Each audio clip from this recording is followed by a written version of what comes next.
Let's go get him again. So today we're talking about a hype beast. Anything else right now on YouTube being hyped more than this thing? You know, in the past, I'd like to say the past couple years, this thing is a hype beast. Now the bottle itself, I'll give it that, it rocks. But at the same time, I'm wary about these brands like Parfum de Marly, Initio, and the made up hype trains that are blessed by several free bottles getting thrown around our YouTube community. It kind of makes, it's unfortunate because some really great brands that don't do that don't get the press.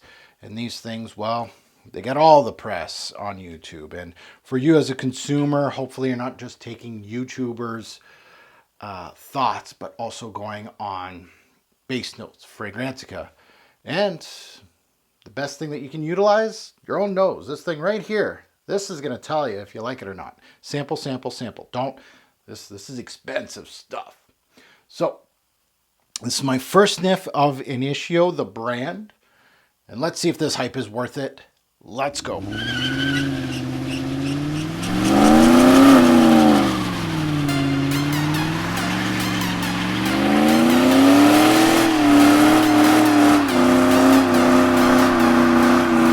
Fragrance family, welcome to the Revolver channel. I'm your host, Mark. This series of taking a test drive is where I test drive a scent through a sample. You know, this kind of thing, right? I wear the scent as much as the sample lets me. It's my scent of the day today. I'm going to give you as much detail as I can and give you my final thoughts on if I'll be buying it, sampling again, or forget about it. This is what sampling is all about. You guys are here for my journey. Now on today's video, as the title suggests, it's no secret, it is Initio's Oud for Greatness, and this thing is a hype beast. So if I don't give it a 10 out of 10, I'm gonna guarantee that I'm gonna get at least 10 thumbs down on this video. It's unfortunate, alas, that's what happens when you are on YouTube. It's all good. Now let's go under the hood. Let's take a look at some stats on this one. Release date was back in 2018. Concentration eau de parfum. Major notes to my nose would have to be the saffron. Big note in this release. Lavender is a pretty big note too. And something that is not listed, I think, is amberwood. Yeah, not oud. No, oud is not one of the notes that is a major factor to me. Let's get into it. Now let's delve into this thing right here. Let's drain the rest of my sample here. I am swimming in it today. It is my scent of the day. But I will spray the back of my hand and finish this sample. Drained, ready to go. Let's sniff this thing. And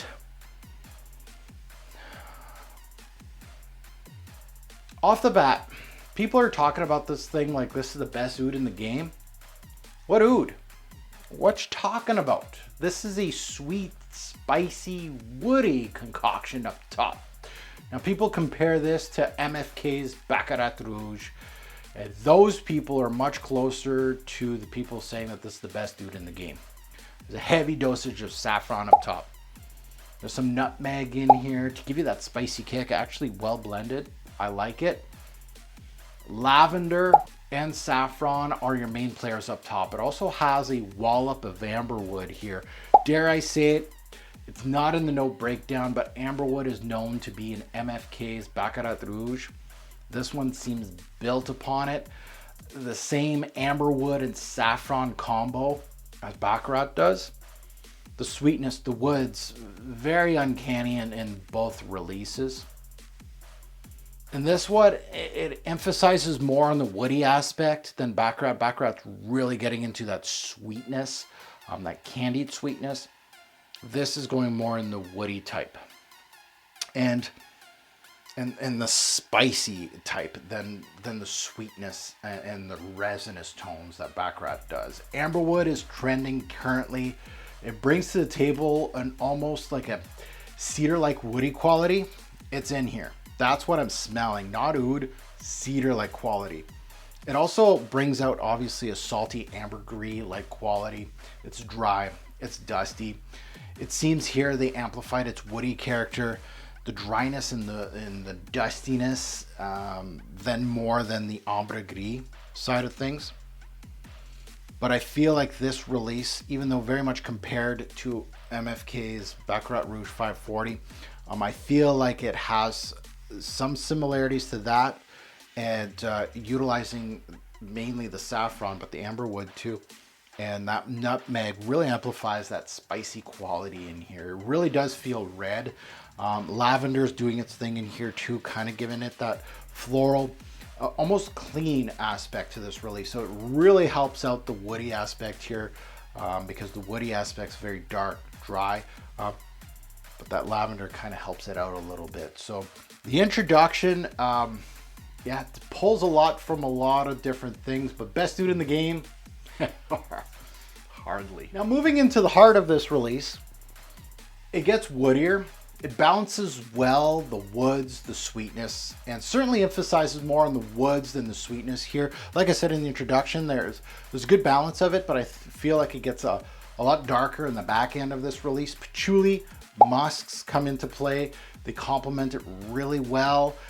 I noticed much more patchouli in the back end of this release than the front end. The oud is here, but it's very smooth. It's not a oud for greatness, I guess. The sweetness continues to push here too. The oud isn't for the purist out there. That's what I'm trying to say here. There's no barnyard, and obviously oud can give out there's different type of ouds, and that's a whole video on its own that will give different types of imagery to someone smelling it. And a lot of designer ouds do this, is that it just gives you a straight dusty woody sense, like a presence, and this is where this is going.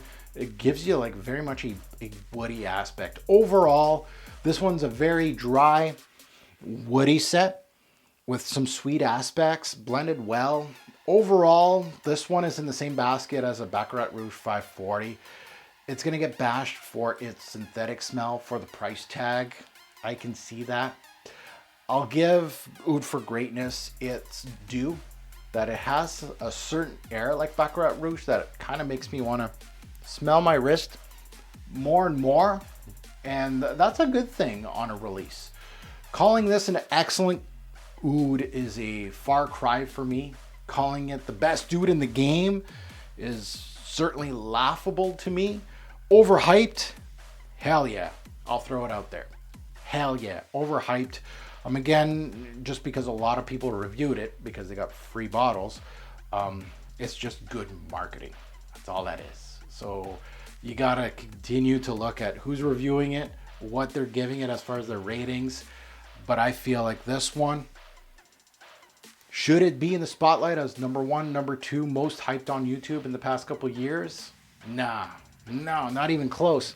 Is it a solid release? Yeah, people tend to smell a solid release that's easily accessible and start trying to be the first to hype it. And people it just snowballs.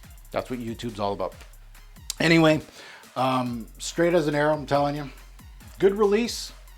Overhyped? Yeah. Pricey as hell? Yeah. Could you go without it? Yeah. It's not great.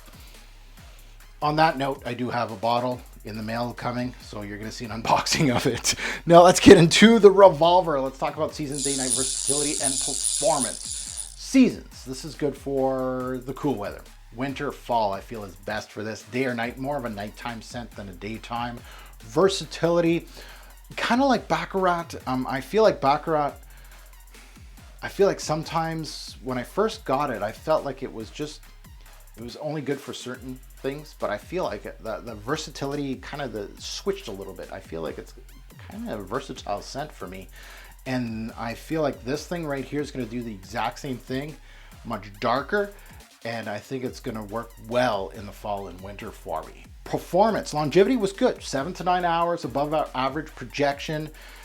Can't hate on that. Could be better, but still very solid.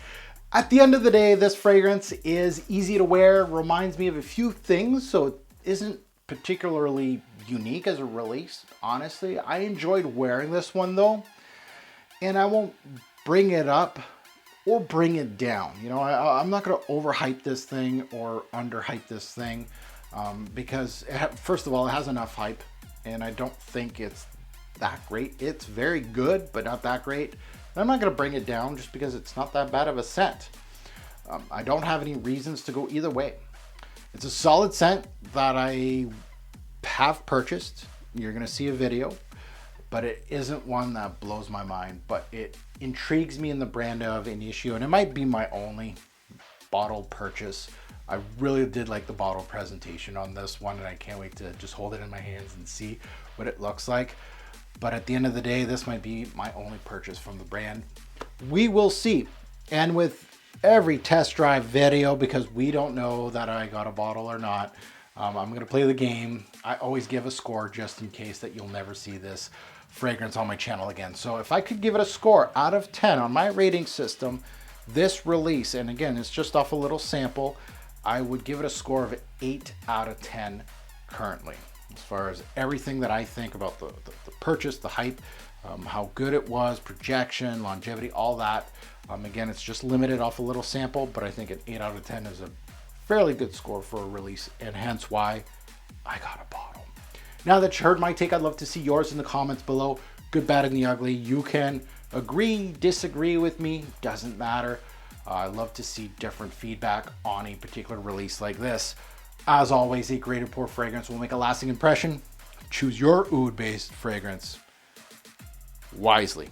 Thanks for watching, YouTube. Have a good one.